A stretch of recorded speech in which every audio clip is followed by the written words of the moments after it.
Dengarkan cerita Jakatarup dari Jawa Tengah.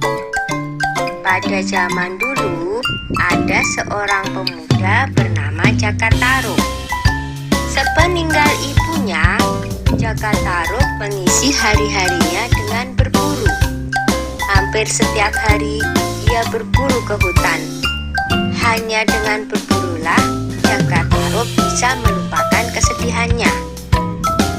Begitu juga pagi itu, Jakatarup pergi ke hutan untuk berburu seperti biasanya. Ketika sampai di hutan, dia hanya menunggu hewan buruan lewat di depannya. Tetapi, tak ada satupun hewan buruan yang ia dapatkan. Jakatarup pergi ke danau Toyawening karena kehausan. Tiba-tiba, ia mendengar suara gadis-gadis yang sedang bercanda. Mana mungkin ada gadis bermain di tengah hutan belantara begini? Suara itu semakin jelas terdengar. Jakatarup mengintip dari balik pohon besar. Alangkah terkejutnya ketika dia menyaksikan 7 gadis cantik sedang bermain-main di danau Toyawening. Semuanya berwajah cantik. Dari percakapan mereka, Jakatarup tahu kalau 7 gadis itu adalah bidadari yang turun dari kahyangan. Apakah ini arti mimpiku waktu itu? Pikirnya senang. Jakatarup melihat ada tumpukan selendang di atas sebuah batu besar di pinggir danau. Selendang-selendang itu memiliki warna yang berbeda-beda. Jakatarup berniat mengambil salah satunya. Dengan hati-hati, Jakatarup berjalan menuju selendang-selendang itu. Jakatarup mengambil yang berwarna merah. Setelah berhasil, dia buru-buru menyelinap kembali ke tempat semula di balik semak-semak. Tiba-tiba terdengar aba-aba dari seorang bidadari. "Ayo kita pulang sekarang.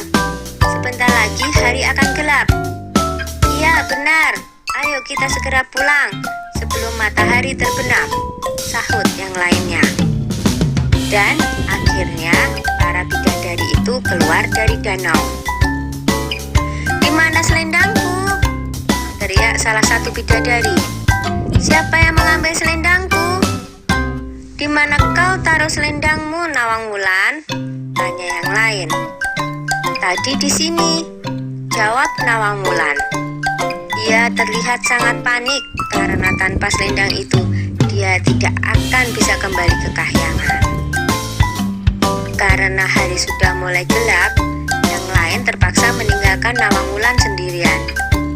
Dia hanya bisa melambaikan tangan kepada keenam temannya yang terbang menuju kahyangan. "Mungkin sudah nasibku untuk menjadi penghuni bumi," pikir Nawangwulan sambil menangis. Dia lalu bergumam, "Barang siapa bisa menolongku, akan kujadikan saudara jika perempuan. Jika dia laki-laki, akan kujadikan suamiku."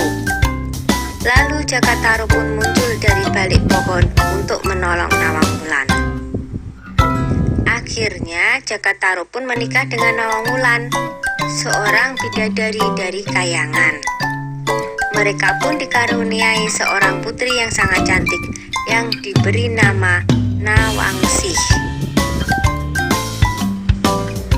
Sudah dulu ya cerita Jakatarupnya. Kapan-kapan disambung lagi. Akhirnya Jakatarup pun menikah dengan Nawangwulan.